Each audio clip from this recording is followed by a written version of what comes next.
Bueno, muy buenos días, muy buenas tardes, muy buenas noches para todos los que estén escuchando. Segunda edición del programa. Estamos nuevamente con el amigo Tap y con el amigo Snow. Para los que no Buenas sepan, noches. estamos grabando esto el 25 de mayo, eh, mucho antes de cuando salga esto en el canal. Y la verdad que es un día medio extraño, ¿no? ¿No lo ven raro este 25 de mayo? Yo creí Sí, que lo había no. apagado.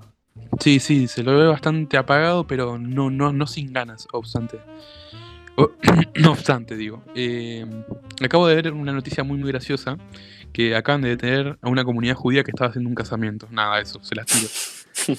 Bueno, Eh, pobre Mode.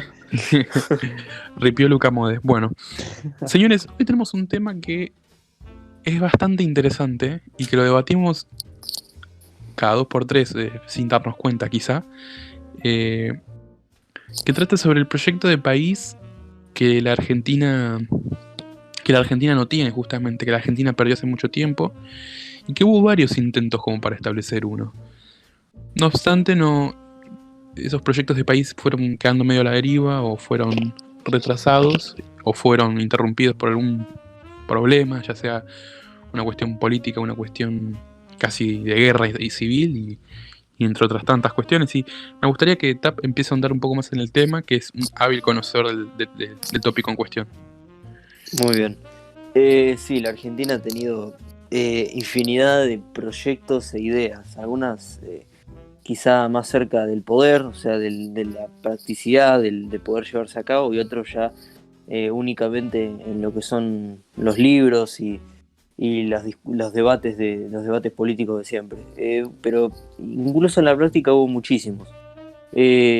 Podemos hablar igualmente de una consolidación, por lo menos, de un proyecto de país que yo considero que la Argentina no es que perdió el proyecto de país hace una eternidad y que nunca lo pudo tener y que no, por ejemplo, hay muchos que hablan de los 70 años de que había un proyecto y llega el peronismo, lo interrumpe y no hay proyecto de país y se deforma todo. Me parece que la Argentina, pese a la diferencia de los proyectos de país, pudo consolidar un proyecto de país, o por lo menos tener en el poder a gente que tenía proyectos de país, desde que se instaura lo que fue la República, la llamada República Conservadora, hasta los años 80 del siglo XX. Yo creo que ahí se pudo dar un proyecto de país con muchas diferencias, ¿no? Pero siempre con la coincidencia de que se estaba hablando de un proyecto para la nación, un proyecto que aborde varios aspectos, tiene un objetivo en común, que es engrandecer a la nación, hacer grande a la nación, beneficiar a la población. Entonces yo creo que hubo de forma como una especie de pacto unánime en la política argentina en esos años, desde lo que fue la República Conservadora hasta los años 80 del siglo XX, hubo como una especie de acuerdo de proyecto de país, con muchas diferencias, ¿no? Eso lo podemos discutir y creo que queda claro. Pero a partir de los años 80 yo creo que ahí se perdió el proyecto de país, porque ahora tenemos, sí, como antes también, gobiernos sucesorios que pueden cambiar una cosa u otra, pero lo de ahora es directamente es cambiar sobre la nada, porque no hay bases sobre las que sustentar un proyecto de país, no hay sobre qué continuar, porque a lo que se han dedicado los últimos 40 años es destruir toda esa base que se había generado eh, en todos los años anteriores. Entonces, arrancando desde el ya, hoy por hoy la Argentina no tiene proyecto de país y lo que habría que discutir es retomar esa senda del proyecto de país, por lo menos, más allá de las diferencias que se puedan tener de la idea del proyecto de uno sobre el otro. Yo considero, o sea, acá como dice Tap, sí, es verdad, se tenía, creo que algo que caracteriza mucho bastante más bien a Argentina es que básicamente se tenían las bases, una idea de proyecto de país, no sé si hasta los 80 te diría, pero más o menos se tenía, digamos, un lineamiento de por dónde ir el país. Claro que obviamente tenían distintas visiones, hubo cosas de por medio, ¿no? Distintas, digamos, como rutas sobre cómo llegar a dicho proyecto de país y podría decirse que desde los 80 hubieron cambios como muy abruptos, tipo en el sentido de que llegaron al poder de distintas personas que ya no contaban con eso, ante la falta de continuidad o perseverancia de las medidas, ¿no? Es decir, como que uno hacía una cosa y el otro llegaba al poder, hacía mierda lo que hizo el anterior y hace lo que quiere hacer ahora, ¿entendés? Se perdió automáticamente como el camino que se quería seguir sobre el país, y hoy en día que se intentó durante casi estos últimos 30 años es básicamente intentar formar un proyecto de país nuevo, pero para eso necesitas formar bases, y lamentablemente formar bases no es tan fácil, digamos, y se necesita meterle mucho, pero demasiado a ello, y lamentablemente a lo sumo se puede formar un proyecto de país en un estimado de 10 años, llega otro al poder y dice por acá no es, y nada, rompe todo, ¿entendés? Y es imposible formar un país así, porque no hay consistencia en las medidas, no hay una ruta clara, cada uno tiene visiones y bastante diferentes, ¿no? Exactamente. No, podría Yo decirse considero, sí, que cerrando, podría decirse que, por ejemplo, en los últimos años a lo sumo tendrán coincidencias sociales, pero graciosamente no son buenas, son totalmente, que deterioran totalmente lo que se busca. yo creo que habría que distinguir bien en qué momentos se puede considerar que hubo un intento de armar una especie de proyecto de país. Podemos arrancar, si quieren, desde muy muy atrás. Cuando nos empezamos a independizar, hubo ideas para hacer un proyecto de país que tuvieron menos éxito, claro. Pero después, en la época de la Guerra Civil, hubo un proyecto de país muy diferenciado de los que se presentaban, que era el proyecto que tenía Rosas. Yo lo quiero distinguir, no sé si están de acuerdo, si quieren interrumpirme, pero... Yo a Rosas realmente hay muchos que en el foro principalmente, o varios liberales, lo reputean, pero si bien hay cosas que quizás yo puedo criticarle, incluso, realmente hay que entenderlo como tal y hay que entender totalmente el contexto. Realmente yo lo considero un artífice, alguien muy importante, alguien que fue necesario realmente para la historia argentina, más en el contexto de la guerra civil que tenía en aquel entonces. Realmente yo lo considero un tipo que tenía un proyecto del país que lo considero viable, que era muy viable totalmente. Está bien, pero lo que yo quiero decir es, más allá del bien y del mal, ¿no? De la cuestión esta de si haya estado bien o haya estado mal. Hubo una idea. O sea, si bien hubo diversos proyectos de país, hubo una idea clara que fue la de Rosas, que fue la que se impuso durante bastante tiempo. Estamos hablando de proyectos de países que llegaron a empezar a tramitarse, eso es lo que quiero decir. No ideas como las que pudo haber sido la monarquía. Claro, obviamente. La monarquía azteca que quería poner San Martín o una cosa de esas. Pero... Claro, imagínate básicamente que Rosas se encontraba en aquel entonces en un contexto donde se querían cagar a tiros entre todos, ¿entendés? Nadie sabía qué hacer y el chabón agarró... Total incertidumbre. Totalmente, no había una visión clara de qué se iba a hacer, ¿no? Porque dijimos, nos independizamos todos, ¿no? Pasaron unos años y ahora ¿qué hacemos? ¿Unitarios o federales, no? La primera polarización que tuvo Argentina. Y Chabón dijo, es claro, un país lo conformamos entre todas las provincias. Es muy kirchnerista eso que estás diciendo, otra vez superando para el kirchnerismo. No, lo hacemos entre todas las provincias y muerto los salvajes unitarios. El chabón agarró y...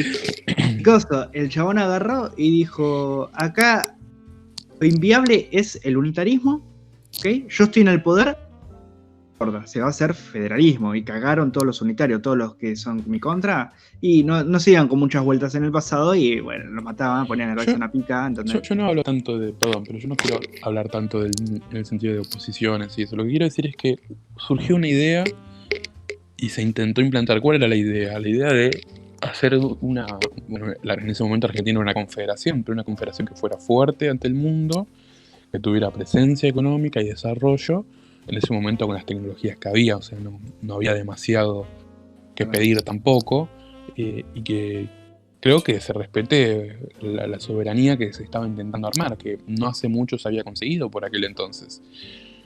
Pero desgraciadamente, hoy no estamos en la Confederación Argentina, estamos en la República. Eso significa que ese proyecto decayó, no se pudo concluir, y se quiso empezar a reemplazar por otro. Que tampoco, creo que, no sé qué opina Tapa al respecto, que tampoco tuvo el éxito esperado, ¿no? O sea, con la llegada de Urquiza, para los que no entienden de lo que estamos hablando, Rosas pierde en la batalla de Caseros. ¿En qué año? ¿En el 53? ¿En 1853?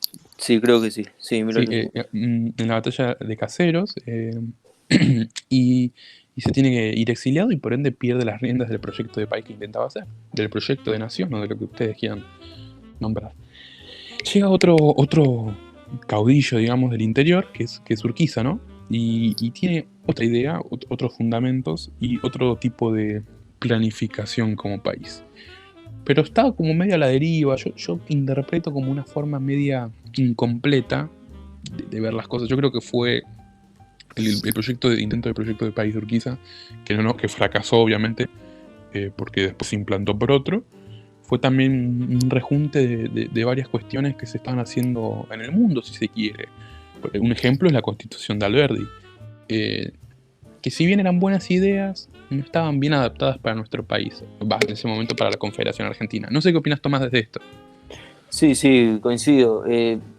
Arrancando desde el tema del proyecto de Rosas. El proyecto de Rosas tenía como fundamento preservar la soberanía nacional, porque estábamos en un contexto donde, por ejemplo, hace no muchos años antes, habíamos perdido la provincia oriental en manos de un despliegue diplomático estúpido pero que insulta directamente a lo que es la diplomacia, donde en una especie de trato donde ni el presidente tenía noción de lo que se estaba firmando, se entregó impunemente la provincia oriental, que era una provincia argentina, a la independencia, a un separatismo que ni siquiera los propios orientales reclamaban.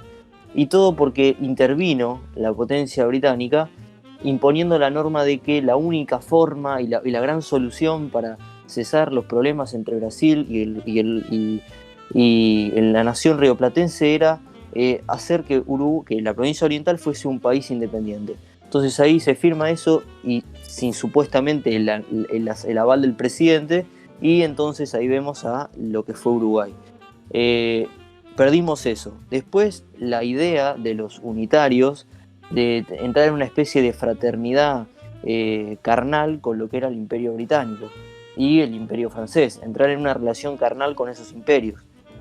A partir de todo eso surge toda esta puja de los federales que se levantaban contra eso, no solamente contra, obviamente, la centralización interna, por la que luchó incluso Artigas al mando de lo que era la provincia oriental, ya en ese momento Uruguay, sino también contra la idea de relaciones carnales con el mundo, ver la soberanía como un detalle menor. Entonces ahí se levanta todo este movimiento. Entonces la base del movimiento federal que Rosas representó fue justamente preservar la soberanía como una confederación unida y fuerte. Para la unidad y para esa fortaleza, cualquiera era el medio, porque sí, también vamos a cuestionar que Rosas, siendo federal, tuvo actitudes que se pueden considerar centralistas, autoritarias, lo que se quiera. Pero si no existía un tipo como Rosas en la Argentina, esto terminaba como Centroamérica, dividido y fragmentado en 14 millones de subpaíses por una imposibilidad de coincidencia interna. Esa es la realidad. Y principalmente que un tipo como Rosas, siendo parte de lo que era la clase acomodada bonaerense, hubiese mantenido a Buenos Aires como uno de los mayores motores de todo lo que era un interior, que la verdad es que había una relación de desigualdad increíble, que incluso no sé si beneficiaba mucho a Buenos Aires. Haber mantenido a Buenos Aires como parte de esa gran confederación y no haber hecho eso que después se vio con Mitre, con el Estado de Buenos Aires, que fue la separación de Buenos Aires, eso también habla muy bien de Rosas, cuando se lo trata de una especie de centralista que lo único que le importaba era el interés de Buenos Aires. Si lo único que le importara era el interés de Buenos Aires, hubiese separado todo, pero no lo hizo. Entonces también hay que entender el contexto. Necesitábamos una mano dura, y el proyecto era, y el objetivo era, tener la soberanía consolidada y ser una nación unida y fuerte. El medio fue el que utilizó Rosas, que sinceramente fue excelente porque fue el único medio que logró sostener a la nación unida y fuerte. Así que ahí se demostró un gran proyecto que claramente después, en el 53, se ve interrumpido por la conspiración que armaron Urquiza, los unitarios y los brasileros contra el gobierno de Rosas. Y el exilio que después vemos de Rosas allá en Inglaterra, totalmente humillado, siendo no más que un campesino con la vigilancia constante de las autoridades británicas. Y así terminó lo que era la historia como dirigente y regente de lo que era en todo caso ahí en ese momento la Confederación desde Buenos Aires de Rosas. Ahí se termina un proyecto de nación y como bien dijiste vos empieza otro que es el de Urquiza, que claramente fracasó, porque claramente, a ver, yo lo como caracterizo a la gente a la Urquiza son los tipos que en vez de, los federales que en vez de banda roja tenían la banda rosa, porque mezclaban a los blancos con los rojos. Entonces les quedaba la bandita rosa. Porque lo que quiso hacer Urquiza fue un rejunte de gente, metiendo unitarios, metiendo federales, metiendo intereses extranjeros. Quería hacer una especie de conciliación imposible para tratar de llevar a cabo un orden interno. Claramente su proyecto fracasa porque no estaba adaptado para lo que era la nación. Y traer a una réplica de la Constitución de California para instalarla en la nación, así, al copia y pega, no sé si hubiese sido lo mejor, que no lo fue. De hecho, hubo un montón de correcciones internas que se tuvieron que hacer. Claro, y vos lo dijiste, y después pasan personajes bastante célebres como Mitre o como Sarmiento antes de que llegue finalmente la República Conservadora, que intentaron en medio que estabilizar ese proyecto que tenía, parcheándolo constantemente, como bien vos dijiste, pero bueno, finalmente resulta fracasando y terminando por consecuencia con la República Conservadora. No sé qué opinan ustedes al respecto de cómo se dio todo ese desenlace. Como si quieres empezar vos, Tommy, o Martín. Sí, sobre lo que terminó siendo la República Conservadora o lo que terminó en comenzarla, digamos. Claro, ¿Cuál de las... cómo terminó comenzando y cuáles fueron las está. consecuencias de que se llegó hasta ahí. No, me parece que en sí yo, como persona rosista, como alguien que reivindica a Juan Manuel de Rosas, obviamente estoy en contra de todo lo que fue la concepción de la Argentina a partir de que lo derrocaran en 1853. Soy completamente contrario a Urquiza y todos los mandatarios que estuvieron entre Urquiza y lo que fue Roca, si se quiere, o bueno, Avellaneda, por lo menos lo puedo destacar en varios aspectos. Me parece que es complementario a Roca, pero gente como Mitre, como Urquiza, como Sarmiento, me parece gente de lo más denostable de lo que fue la historia argentina. Y no, más allá de las similitudes que algunos puedan hacer, no eran parecidos. Mitre fue el mismo tipo que separó a Buenos Aires y apoyó la separación de Buenos Aires como Estado independiente. Mitre fue la misma persona que denostaba la idea federal, que denostaba la idea de federalización, denostaba la idea de un interior partícipe de lo que era la política. Era el típico porteño galerita que quería que lo que rigiese sobre todo fuese el puerto de Buenos Aires y el resto que siga las órdenes. Esa era la visión de Mitre. Y Sarmiento era un tipo que, pese a que va a generar polémica, porque ya estuve debatiendo bastante sobre este tema ayer y hoy, Sarmiento era un tipo que era directamente un anglófilo declarado. El tipo denostaba a los padres, lo que él llamaba padres fundadores, que fueron los padres de la patria, por no haberse entregado lo que era el brazo extendido y fuerte del Imperio Británico en ese entonces, que claramente fue un intento. El Imperio Británico constantemente intentaba que lo que era las separadas provincias unidas al Río de la Plata se uniesen a ese imperio como parte de su gran comunidad internacional. Claramente no, de forma por lo menos tácita, oficial, no se aceptó, y eso Sarmiento en sus escritos lo rechaza, lo repudia. Él se sentía orgulloso de lo que era, de hablar de la superioridad de la cultura anglosajona, de los salvajes que éramos, de los barbáricos que éramos. Entonces su plan y su idea fue quitarnos ese salvajismo, porque para él la Argentina era salvaje. Entonces la única forma era reemplazando toda la población y haciendo un llamado a una purga total de la cultura argentina, reemplazándola por una cultura extranjera, que en su idea era que fuese la anglosajona. Claramente la idea de Sarmiento fracasa y lo que termina llegando en los barcos son españoles e italianos. Sarmiento claramente seguramente se hubiese querido pegar un tiro, pero Sí, pero en ahí es general... sí, perdón. No, sí, no pasa nada. No, que ahí es cuando se da pie a todo este inicio de los nuevos tiempos conservadores y el nuevo proyecto de país. Es ahí a donde quería llegar, me diste el pie. Exactamente. El Y pie bueno, necesario. justamente ahí ya es cuando empieza a formarse la idea de, bueno, ahí se forma, recordemos que hasta Avellaneda, algo como el Partido Autonomista Nacional no existía, recordemos que Sarmiento ni siquiera era parte del Partido Autonomista Nacional. Sarmiento cuando gana la elección era candidato independiente, no tenía partido, y Mitre era incluso rival de lo que era. Porque muchos confunden como que Mitre y Sarmiento son parte de la misma gente que, por ejemplo, no sé, Roca, Pellegrini o Avellaneda. Son distintos. Sarmiento quizás es el más común con ellos, porque llega a tener un paso por lo que era la estructura. Pero Mitre, incluso, hasta la elección que lleva a Roca... Mitre. Claro, exactamente, hasta la elección que lleva a Roca a su segunda presidencia, de hecho en esa elección, que es la que lleva a Roca a la segunda presidencia, Mitre era el rival, con la Unión Cívica Nacional, y de hecho apoya lo que fue la revolución del parque y toda esa idea del sufragismo liberal. O sea, Mitre no era contrario a eso, y de hecho también no solamente por partidos, sino por ideales. Mitre, recordemos que era un centralista, y Roca incluso apostó a una idea mucho más federal del país. Así que... Bueno, digamos que Roca venía de Tucumán, igual era un federalista hecho y derecho.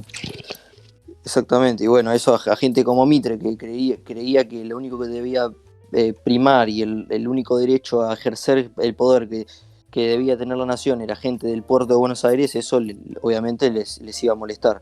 Y a partir de ahí, ya después de eso, lo que yo considero, por lo menos, eso ya ahí me gustaría saber su opinión, lo que yo considero esos 3 personajes nefastos, empieza lo que es lo que se llamó República Conservadora, que fue la instauración del modelo agroexportador, la modernización económica del país, lo que fue un gran avance para lo que fue el país en todos los ámbitos, no únicamente económicos, claramente, ¿no? Martín, ¿querés seguir vos y después doy mi comentario sobre el tema? Creo que sí, realmente más bien estoy aprendiendo más de lo que está diciendo Tap de lo que ya sabía yo. Pero sí, en lo de Sarmiento ya igual eso también lo sabía. Yo siempre jodía con que Sarmiento era el primero en decir que los ingleses estaríamos mejor, más o menos. Él fue el primero que dijo esa frase, creía. Sí. Pero sí, yo entiendo totalmente que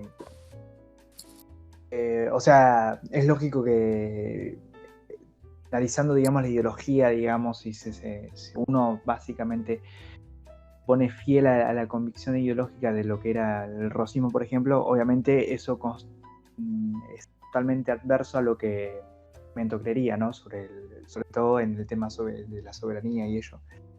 Y es verdad, Sarmiento, no sé si fue con Sarmiento o con otros igual, pero Sarmiento hizo varias leyes básicamente para fomentar la inmigración europea, pero pretendían, digamos, de que se llegara a una inmigración principalmente anglosajona, cosa que salió nada que ver porque vino... Le salió para atrás, digámoslo, no le salió bien.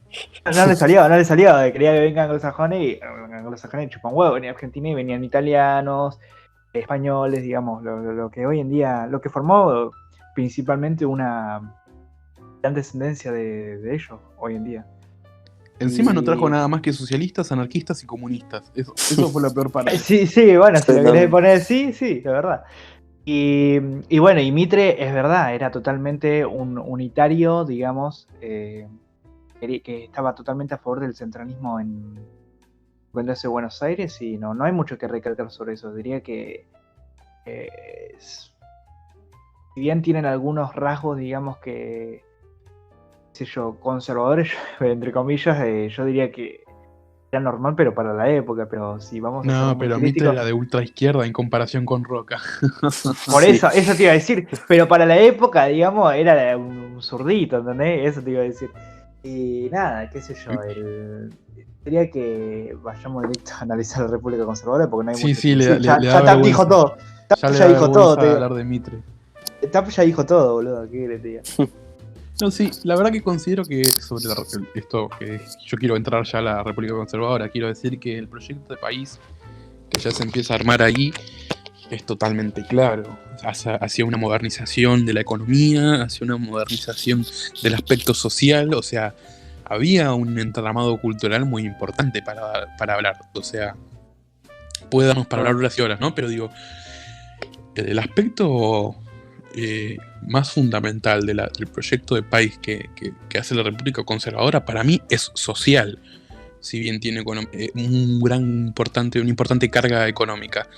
Tiene una modalidad, una forma de ver y comprender a la sociedad, bueno, con las ideas de la época más o menos bastante positivista, que había una enfermedad social que había que curar. Tanta guerra civil que le hizo mal al país y tantas guerras ya con el Brasil y con el Paraguay que diezmaron mucho la moral de la gente de Buenos Aires y de la gente del interior que se drenaba para mandar a la guerra, básicamente. Gente que literalmente no se le preguntaba y se le obligaba en base a su posición social a enviar por lo menos a las familias un soldado, ¿no? Entonces vienen con una consigna distinta, no digo de unidad nacional porque eran oligarcas los que mandaban en su mayoría, pero sí con una visión más, bueno, tratemos de levantar esto que tenemos, tratemos de estar más o menos bien y no pelearnos entre nosotros. Yo creo que igual fracasan en ese último punto de no pelearnos entre nosotros, porque si bien había una base de proyecto de país, había muchas internas, muchas dirigencias internas dentro del partido gobernante, que era el PAN. Muchas líneas y distintas corrientes, más oligarcas, menos oligarcas, más en favor de la unidad o más en favor de tales funcionamientos de determinados intereses. Corríjanme si estoy mal, creo que TAP sabe bastante de lo que estoy hablando, porque no digo que Tiago no, pero lo discutimos mucho con él, en distinguir determinadas corrientes dentro de esa época, porque no es lo mismo un gobierno de Roca, un gobierno de Pellegrini, que un gobierno de Juárez Celman o un gobierno de Sáenz Peña. ¿Se me entiende lo que estoy diciendo? Sí. Yo esto lo distingo con distinguirlo con lo que vendría a ser el PAN y la línea moderna del PAN. Yo creo que la caída, digamos, de lo que vendría a ser la República Conservadora inicia con esta línea moderna, con una seguidilla, digamos, de malas decisiones. Bueno, desembocó, digamos, primero que nada en la ruptura del Partido Autonomista Nacional y el alzamiento de la Unión Cívica Radical. Creo que sí. La línea moderna fue literalmente quien... No fue el fin de ellos mismos, se cavaron su propia tumba. Si quiere especificar, sí, digamos. No, sí, exactamente, en eso coincido. Convengamos que adentro como bien marcaban, adentro del Partido Autonomista había líneas muy diferentes. Tenías por un lado a personas que se ponían codo a codo con los oligarcas del campo y no tenían otra visión que la de nuestro fin es ser un granero y exportarle a Inglaterra para que Inglaterra construya, se haga una fábrica y siga creando fábricas y nos compren nuestra materia prima. Esa era la visión de algunos. Tenías a unos así y después tenías a otros como Pellegrini, que lo que planteaba el tipo era el inminente declive de nuestro modelo económico. Es claro, tenemos que abrirnos paso a una diversificación económica muy amplia donde el objetivo sea industrializarnos, ser nosotros también una fábrica en el mundo, porque si no, el modelo no nos va a dar mucha más rentabilidad, pero no únicamente rentabilidad económica, tampoco rentabilidad política, rentabilidad social. O sea, recordemos, y esto es histórico y sigue pasando hasta hoy, cuando se te cae el modelo económico, se te cae todo tipo de modelo social, cultural, político, perdés el aval del pueblo. Y convengamos que aunque en ese entonces no hubiese un aval tácito del pueblo, de un pueblo que luchaba y se presentaba en el favor de la gente que había en el gobierno, tampoco había un pueblo rebelde, un pueblo que se levantara y quisiese derrocar al gobierno, no por lo menos hasta lo que fue la Revolución del Parque, que fue justamente una revolución que se da aprovechando el mal contexto económico por el inútil de Juárez Celman, a quien sucedió Pellegrini, que es cuando dice esto que estoy diciendo. Justamente no es casualidad que un tipo como Pellegrini enuncie lo que podría ser el final del gobierno en un momento en el que ya se estaban dando los primeros pasos para lo que era el fin del PAN y la República Conservadora, porque la Revolución del Parque significó eso, significó el comienzo del fin. Aparte muy visionario lo que... No por nada era piloto de tormentas el tipo. Exactamente. Muy visionario, porque imagínate que uno tranquilamente, cuando le funciona, que tenía en aquel entonces el modelo agroexportador, decía, bueno, esto ya me funciona, ya está, el problema es solucionado.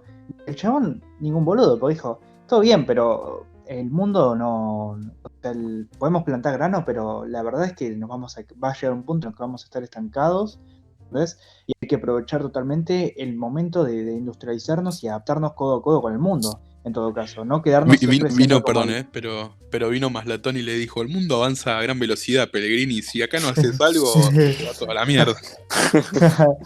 Claro, tal cual. Y exactamente, es literalmente que eso, pero yendo muchos años después, cuando pasó lo de de las guerras mundiales, digamos, de cuando Argentina principalmente se hizo un gran exportador, digamos, de materia prima, el momento, ese, creo que si no hubiéramos estado preparados totalmente para industrializarnos, hubiéramos estado muchísimo, pero bastante bien, y obviamente no se dio, ¿no? No se dio al final. No, Quedamos como... esta idea de la línea de Pellegrini, que también incluso yo creo que una persona como Roca y su visión tan pragmática la podría haber impulsado incluso porque Roca era un tipo que era muy pragmático, muy sabio el tipo. O sea, él, por ejemplo, les abría las puertas a las inversiones extranjeras británicas, imponía sistemas mixtos con una gran participación del capital exterior, lo que quieras. Ahora, en la cuestión de la soberanía política y la soberanía incluso también en cuestiones económicas, no la dejaba de lado. Recordemos que también como un punto muy curioso y destacado para quienes tienen a Roca como tanto quienes lo odian porque supuestamente era un cipayo atroz, como para quienes lo aman porque justamente para ellos también era un cipayo atroz y por eso está buenísimo. Roca fue un tipo que lanzó lo que fue la doctrina Drago. Bueno, entonces el ministro de Relaciones Exteriores, que fue bajo el gobierno de Roca. La doctrina Drago fue aquella histórica doctrina argentina en defensa de Venezuela, cuando el resto de imperios del mundo lo querían invadir y lo bloquearon por el no pago de su deuda. Roca lanza, el ministro de Relaciones Exteriores, con el apoyo de Roca, lanza lo que fue la doctrina Drago, que era una doctrina que a la doctrina Monroe, pero en vez de decir América para los americanos, que americanos son ellos, era Latinoamérica para Latinoamérica. O sea, los países de Latinoamérica para Latinoamérica, nada de un barco europeo acá atacando e invadiendo lugares, nada de mucho menos invadir por una cuestión como la deuda. O sea, lanza esa histórica doctrina que es una muestra de soberanismo y nacionalismo increíble. Entonces es de destacar eso. Y un tipo así de pragmático, incluso yo creo que hubiese apoyado la línea a lo Pellegrini. Y la línea de lo Pellegrini igualmente se sustentó después por lo que fue el nuevo partido conservador, que fue esa gran renovación que se hizo a partir de la victoria de Irigoyen en las elecciones y cuando se termina quebrando lo que fue el Partido Autonomista Nacional en general, que se crea lo que fue por ejemplo, concentración conservadora, el Partido Conservador y sus distintas secciones en todo lo que eran las provincias del país, lo que fue, bueno, después más tarde en lo que se llama década infame, que yo digo década pero gloriosa, que fue la década de los 30 con el Partido Demócrata Nacional. Entonces esas líneas, esas nuevas versiones de lo que fue el PAN, se agarran justamente de esa visión pragmática de la que hablaba Pellegrini. Es hora de industrializar, es hora de diversificar, es hora de ampliar lo que era la matriz productiva argentina, que de hecho es lo que se dedican a hacer los gobiernos del 30 y lo que se dedican a promover los candidatos conservadores en las elecciones contra los radicales. Es muy interesante, algo que muy poco se sabe, un candidato de lo que fue la concentración y el Partido Conservador, Ángel Dolores Rojas, creo que fue el que compitió contra Irigoyen en su primera, en el 1914 o 16, 16 creo. 16, bueno, Ángel Dolores Rojas es un candidato de los conservadores que justamente es el primero en reivindicar la visión de diversificar y de industrializar la economía, que Argentina tenía que apuntar a ser una nueva fábrica en el mundo, una nueva zona industrial de las más importantes en el mundo, y que era hora de explotar todo el capital que se había acumulado con el modelo agroexportador para dirigirlo a una industrialización de la nación. Entonces es muy interesante reivindicar eso, que el PAN también, más allá después de su destrucción, mucha de la gente del PAN siguió reivindicando el proyecto, por ejemplo, de personas como Pellegrini, para darle una nueva perspectiva al partido, una perspectiva que era necesaria, porque la gente no podía seguir viviendo de los granos y exportarlos a Inglaterra, el mundo estaba cambiando. recordemos lo que fue después la crisis del 30, o sea, realmente fueron muy visionarios la mayoría de los que conformaron la alianza. Sí, llegamos a este periodo de historia donde los radicales asumen en 1916 de la mano de Irigoyen y se produce otra vez un quiebre de nación, un quiebre del proyecto de país. Se requiere reemplazar por otro que en realidad no es muy claro, porque era un proyecto que decía, yo tampoco sé si decirlo proyecto, era una continuación económica, pero favoreciendo a otros sectores como fueron en auge gracias al PAN, como la clase media, y sin darle nada aún a los obreros que los habían usado para llegar al poder. Recordemos antes que la línea modernista del PAN establece con Sáenz Peña en 1913, la ley Sáenz Peña, justamente, para que todos pudieran votar, todos los hombres ciudadanos legales que hicieran el servicio militar pudieran votar en su momento. Entonces, Irigoyen usa una técnica populista demagoga de la peor clase, digna de ser kirchnerista, para llegar al poder y después cagarlos a todos. Porque a la clase media la acomodó en un estado que empezó a ser burocrático, ineficiente, no grande y fuerte como a mí me gusta, porque si es un estado grande y fuerte tiene que ser eficiente, justamente, acomodando a la clase media en el estado, agrandándolo, ensanchándolo, haciendo uso excesivo del gasto público, no sabiendo administrar y destruyendo un modelo que, bueno, ya estaba en decadencia, que era el modelo de los portadores. Entonces, Irigoyen intenta hacer algunas medidas como la creación de YPF, entre otras cosas que son más pro industrialización, pero fracasa porque no tenía la visión, creo yo, o sea, la visión necesaria como para tomar las riendas del país y decir, bueno, acá tenemos que hacer esto y esto y esto. No sé si están de acuerdo conmigo, porque después quiero pasar a lo que fue su sucesor, que es su mismo partido que Salviar, pero con otra visión distinta de las cosas. Sí, lo de Irigoyen, eso fue así como el Partido Autonomista Nacional conformaba un gran frente con distintas visiones y líneas internas, que bueno, coincidían quizá en muchos aspectos, pero tenían sus diferencias en tantos otros. Lo que fue la Unión Cívica Radical también tuvo ese problema, porque recordemos que la Unión Cívica Radical fue incluso más brutal en lo que fue lo que fue ese gran frente, porque era directamente el anti-oligarcas, el anti-conservadores, el anti-PAN directamente. Tenías a gente tanto como Mitre como a gente, no sé, a lo Uriburu, lo que era la Unión Cívica en su comienzo, que fue la gran, claro, sí, cambiemos, pero literalmente eso fue una especie de cambiemos, una especie de incluso quizás hasta frente de todos, fue un gran cúmulo de ideas que hasta incluso se podían llegar a contraponer, y todo por el antipanismo fue. Ahí tenías a gente, recordemos lo que fue la Revolución del Parque, que la terminó conformando, como dije, como un tipo liberal, unitario como Mitre, como un tipo nacionalista católico que después se declararía por el neocorporativismo como fue Uriburu, que eso después también tenemos que hablar, que fue el comienzo de los 30 y el fin del radicalismo. O sea, eso fue también la Unión Cívica Radical. Tenía gente, por ejemplo, que quizá no coincidía con lo que fue el ideal después de los radicales, pero por ejemplo se oponía al PAN por su doctrina secular del Estado y la relación con la Iglesia. Por ejemplo, bueno, gente como Juan Manuel Estrada, que no fue propiamente parte de la Unión Cívica Radical, pero sí apoyó lo que fue la reacción contra el PAN, los apoyó por ser la oposición contra el PAN.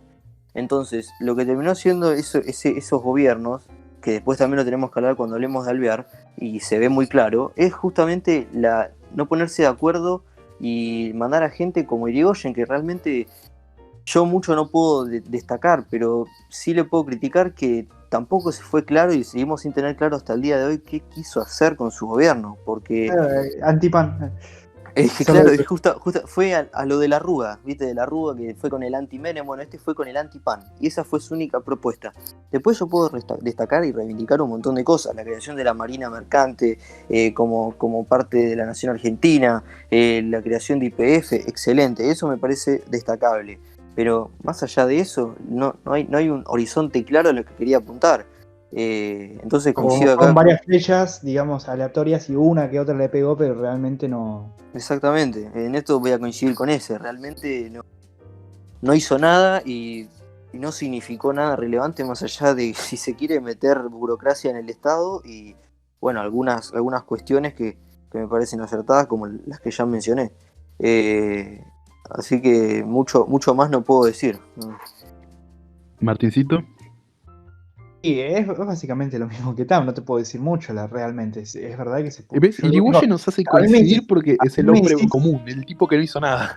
Claro, exactamente. No puedes A estar mí- ni del lado del bien ni del mal. A mí me decís Irigoyen y yo te relaciono automáticamente, bueno, la creación de YPF, que era un chabón, que era como de los primeros, la primer político que se le puede, digamos, decir que inició con ese oleado populista, porque pese a que el chabón, digamos, era como, pasó su campaña solamente por criticar al otro y ganó literalmente por eso, era popular al fin y al cabo, ¿no? Porque, bueno, era como, Kirchnerismo de buenos modales. claro, Sí, literalmente. como habría un desagrado ya de por sí por el Partido Autonomista Nacional, el chabón dijo 2 más 2 es 4 y dijo, bueno, estos son unos forros, votenme a mí. Y nada, es el primer populista, ¿no? No hay mucho que decir de eso, ¿no? Sí. Y, Me encanta cómo lo baja el concepto a la tierra para que lo entienda todo el mundo. Es claro, muy pues, claro en ese sentido. sí, no, es sencillo y al pie. Y pasa que el tipo ganó, qué sé yo, y a lo sumo, digamos, correspondió a tener un estado. Yo creo que ahí fue cuando se entrelazó quizás un poquito más lo que vendría a ser otorgar derechos a los sindicatos, podría decirse. Con Irigoyen no me estaría equivocando, no sabría decir. Más o menos yo creo que ahí sería como la entrada, digamos, donde le da un poquito o un inicio en la participación sindical en el Estado, a lo sumo. Sí, no, yo diría Claro. más bien de la burocratización del Estado, la expansión del Estado como un órgano burocrático generador de empleo, cuando en realidad claramente ese no tendría que ser el horizonte, el Estado no tendría que ser un factor generador de empleo, digamos, más allá quizá de sectores estratégicos que están a su disposición o infraestructura. Me parece que la visión de que el Estado tiene que ser un generador de empleo administrativo, que ahí está el problema, empleo administrativo en la gestión pública, que es como la visión que se impone a partir de Irigoyen, que no, que la generadora de empleo para la clase media es el Estado. Y eso es ya en Argentina es casi una tradición, por mal o bien que venga. Y ahí empieza esa visión.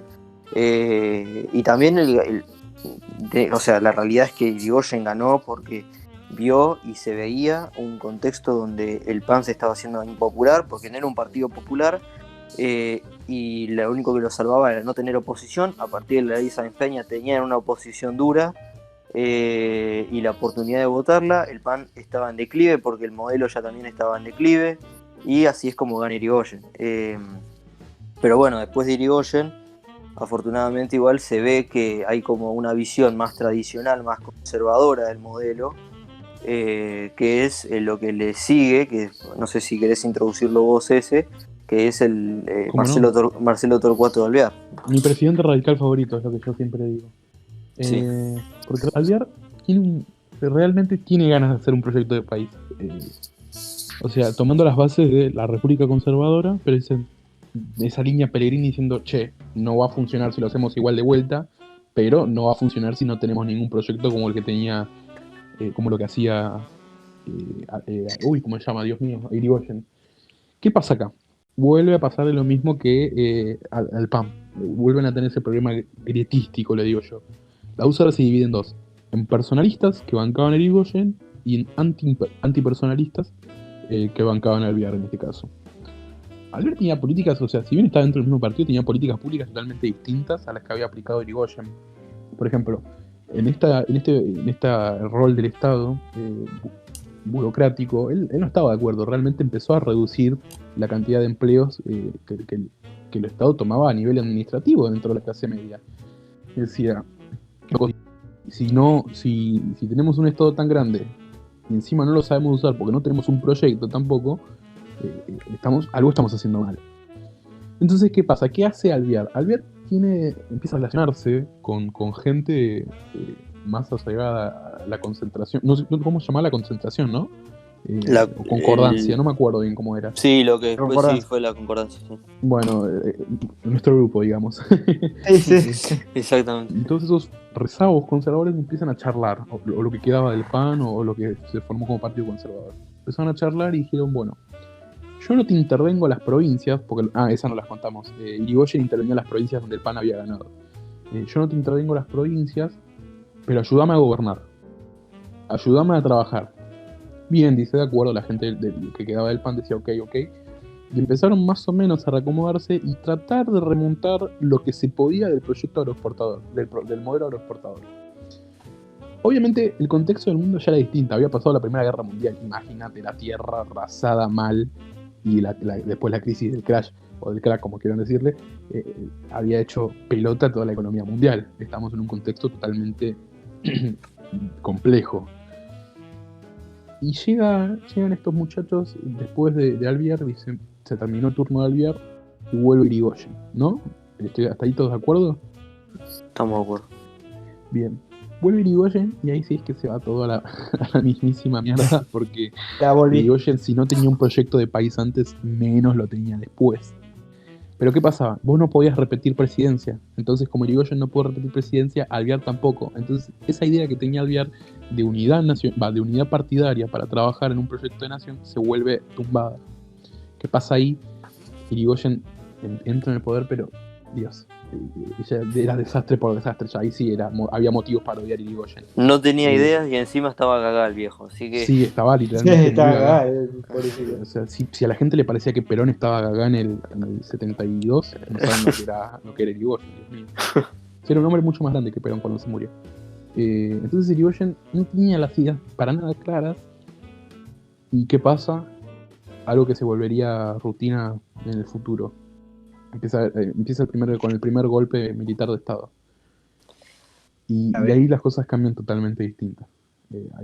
Hay otro pensamiento, otras ideas que cambian totalmente a la Argentina ya a partir de ahí. No sé qué opinan ustedes. Sí, completamente. Ahí, bueno, a partir de ahí se empieza primero a ver a los militares y el sector militar como con ideas políticas. Claro, como un actor político, más que un actor más que un actor de Estado, que es distinto lo que es el Estado a la política en sí. Más que un actor del Estado, que parte del Estado se le ve como parte de la política. Ahí empieza. Y se empieza a gestar por este malestar que había de sectores principalmente más conservadores dentro del espacio militar, que se pusieron en coordinación y concordancia con sectores de la política. Obviamente, como ya habías adelantado vos, esto de lo que fue la alianza antipersonalista, la alianza anti-irigoyenista. Entonces se da ahí el golpe de Estado, principalmente liderado por lo que fue José Félix Uriburu, que fue quien le da el golpe de Estado finalmente a Irigoyen, y con una espalda política de parte de gente radical que era antipersonalista, anti-irigoyenista, el Partido Socialista Independiente, el partido, todo lo que eran los que de socialista no tenía nada igual, perdón que te interrumpa. Claro, exactamente. Lo de socialista era medio un cuento. Y lo que era el Partido Demócrata Nacional y lo que quedaba, o sea, los pequeños partidos que quedaban junto al Partido Demócrata Nacional de lo que había sido el PAN. Porque recordemos que el Partido Demócrata Nacional es la herencia del PAN, o sea, eso es como lo que continúa el PAN. Entonces, con esa espalda, Uriburu hace el golpe de Estado y llega al poder. A partir de ahí cambia, obviamente, ya con ese golpe en sí, cambia lo que es la historia argentina y en más. Pero aparte de eso, en el momento se plantea una especie de cambio de paradigma, cambio de visión, con la que incluso la gente que lo respaldaba políticamente no iba a estar de acuerdo, porque la visión de Uriburu era una especie de emulación de lo que era el fascismo italiano. Recordemos que el fascismo italiano llega en 1922 a Italia, acá estamos en 1929-1930. La idea de Uriburu era una especie de fascismo italiano, era la idea neocorporativista, una fuerte presencia católica. Fascismo latinoamericano, por ahí. Claro, fascismo latinoamericano, era una especie de visión nacionalista católica semifascista, corporativista. Entonces eso igualmente rompe con la visión que tenía la espalda, lo que era la espalda política, porque la espalda política de Uriburu eran los radicales antipersonalistas que igualmente no avalaban ese modelo, que creían en esto de la democracia liberal. Uriburu no creía en la democracia, menos liberal. Los radicales que creían en la democracia liberal, creían en libertades, creían en todo en lo que se fundaron. Después tenías a los socialistas independientes, que eran claramente una visión bastante también parecida a lo que fueron entre los radicales y los del PAN. Eran los del PAN, digamos, con una visión democrática liberal, y el Partido Demócrata Nacional, que claramente era la herencia directa del PAN, algo como una dictadura de ese estilo y neocorporativista, no les gustaba un pito. Entonces la espalda que tenía política se transforma directamente, en una hernia de disco más o menos, y ya lo empiezan a pinchar. Y en 1931, al año de darle golpe de Estado, lo obligan a renunciar porque no tenía apoyo, ni político, y ya estaba perdiendo apoyo militar. Recordemos que uno de los principales dirigentes por lo que fue el Partido Socialista Independiente era Agustín Pedro Justo, que era a su vez militar. Y era de la línea militar, ahí ya había dos líneas militares, estaba la línea militar nacionalista católica corporativista, que era la de Uriburu, y la línea militar más liberal, si se quiere decir, que era la línea de Justo. Entonces, no era liberal conservadora, porque en lo económico era liberal, pero tenía una visión social bastante conservadora, no era más obvio, claro. Del PAN también. Exactamente, por eso, y ahí ya se quiebra todo lo que era la validez de gobierno que le habían otorgado a Uriburu, se corta, ya está, se vence, digamos, y bueno, lo obligan a dimitir. Él dimite, se convocan elecciones y gana. Ahí se forma, antes de las elecciones se forma lo que fue la concordancia, que era la alianza tácita. Nuestro grupo de WhatsApp. Exactamente, se forma el grupo de WhatsApp. La concordancia, que era la alianza entre el Partido Demócrata Nacional, el Partido Socialista Independiente y los antipersonalistas de los radicales, y bueno, muchos partidos menores a nivel provincial y también nacional, pero menores. Y se forma lo que era la concordancia, que es lo que lleva a Agustín Pedro Justo a ganar las elecciones de 1932 o 33, no me acuerdo. Señores, sí, decime. No, y ahí ya podemos empezar a hablar de lo que fue, si se quiere, el proyecto del 30, no sé. Ya ahí Yo tengo una propuesta, por eso. Sí. No sé si nuestro amigo Snow quiere agregar algo más, pero después, en caso de que quiera agregar algo, voy a decir la propuesta. No, me parece que está todo dicho con la Fue muy contundente, sí, la verdad que el resumen de TAP fue muy contundente, pero les quiero proponer, como este programa ya se tiene que terminar, porque nosotros tenemos un tiempo, imagínate hacer un programa de 2 horas, estamos todos locos, la gente se rompe la cabeza. Les propongo, bien como hacíamos antes, dividir este tema en 2 programas. ¿Qué les parece si el próximo programa seguimos tratando a partir de ya directamente el año 31 en adelante, los proyectos de país que hubo en Argentina? Me parece excelente. Sí, bien. Entonces, ya casi 1 hora de programa, por 3 minutos de diferencia, pero señores, ¿les parece si vamos cerrando? Dale. Bueno, muchas gracias amigo Tap, muchas gracias amigo Snow por haber participado. Pueden seguirnos en nuestras redes, pueden seguir las redes del canal y pueden estar pendientes de lo que vamos subiendo y de las dinámicas que vamos a ir estableciendo. No se pierdan el próximo programa donde vamos a seguir hablando de esto, de este tema tan interesante, ¿no? Que, bueno, a nosotros 3 nos gusta mucho hablarlo y debatirlo. Y nos pareció interesante traerlo a colación en el programa. Así que yo fui el pasante, estuve con Tap y con el amigo Snow, Martín Snow, y nos vemos en la próxima edición. Chau, chau. Nos vemos.